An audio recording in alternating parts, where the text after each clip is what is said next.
Mari kita berdoa.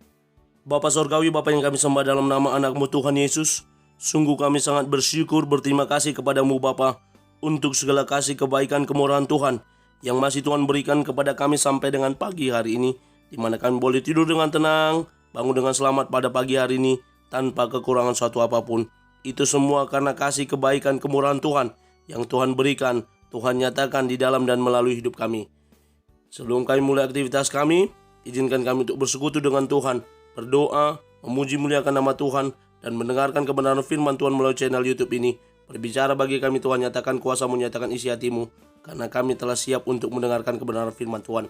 Dalam nama Yesus kami berdoa, amin. Shalom ibu bapak saudara terkasih dalam nama Tuhan kita Yesus. Semangat pagi.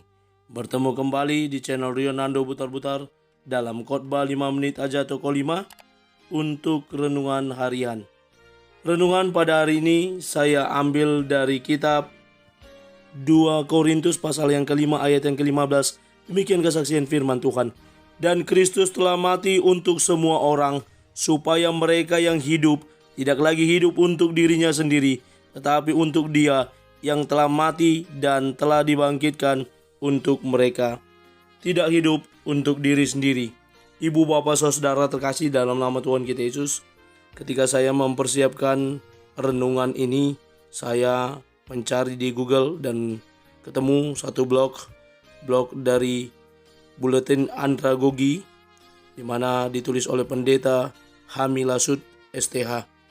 Saya tertarik dengan tulisan beliau dan supaya tidak dikatakan plagiat bahwa saya mengutip dari blogger ini, dari pendeta Hami Lasut STH. Ada kisah tentang lukisan atau pahatan dua belah tangan yang tertangkup mengarah ke atas sedang berdoa. Lukisan pahatan itu bernama Tangan Berdoa. Lukisan itu karya Albert Dürer tahun 1471 sampai dengan 1528. Pelukis dan pemahat Jerman yang juga merupakan salah seorang pelopor seni Renaissance, yakni masa peralihan abad pertengahan yang ditandai oleh perhatian kembali kepada kesusastraan, kesenian, ilmu pengetahuan, dan humanisme, atau perhatian pada martabat manusia dalam iman Kristen. Lukisan atau pahatan Tangan Berdoa itu konon punya legenda, di mana ceritanya demikian. Albert bersama seorang sahabatnya ingin masuk sekolah seni lukis dan pahat, tapi mereka berdua tidak punya uang untuk membiayai sekolah. Karena itu teman Albert berkata, "Bagaimana kalau kita bergiliran, kamu sekolah dan saya bekerja untuk biayai sekolahmu. Namun bila kamu tamat, kamu jadi pelukis dan dapat uang itu untuk biaya sekolahku." Albert menawarkan diri untuk bekerja, tapi sahabatnya itu tetap berkata, "Jangan, biar saya yang bekerja dulu dan kamu yang sekolah." Akhirnya mereka sepakat dengan gagasan tersebut. Kemudian Albert masuk sekolah seni, lukis dan pahat.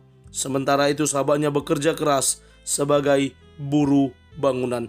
Setelah beberapa tahun kemudian akhirnya Albert lulus. Albert berpikir inilah saatnya membalas kebaikan sahabatnya. Dengan penuh semangat Albert pergi ke rumah sahabatnya untuk menyampaikan kabar baik itu. Karena Albert mengetuk pintu depan rumah sahabatnya dan tidak ada yang membukakan, maka Albert mengintip dari lubang kunci pintu.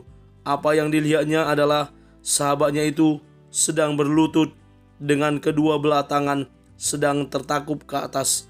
Sahabatnya sedang berdoa sambil menangis. "Oh Tuhan, tanganku sudah menjadi kaku dan kasar. Tanganku sudah tidak bisa melukis lagi. Biarlah Albert saja yang menjadi pelukis." Benar bahwa kondisi ini terjadi karena ia telah bertahun-tahun bekerja sebagai pekerja kasar, sebagai buruh bangunan, sehingga tangannya menjadi kaku dan kasar. Terlalu kaku dan kasar untuk menjadi pelukis dan pemahat. Melihat hal itu, Albert menangis. Albert tidak dapat melupakan hal itu seumur hidupnya, sehingga kemudian ia mengabadikan kenangan pada pengorbanan sahabatnya dengan sebuah lukisan dan pahatan Tangan Berdoa.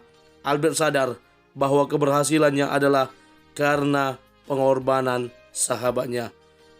Ibu bapak saudara terkasih, Mungkin tidak sedramatis kisah tersebut, tapi banyak orang yang berhasil dalam pendidikan karena pertolongan orang lain, karena orang tua yang telah menanggung, karena ada pengorbanan orang, sebagaimana pengorbanan Kristus dalam hidup kita yang telah mati, bangkit untuk kita.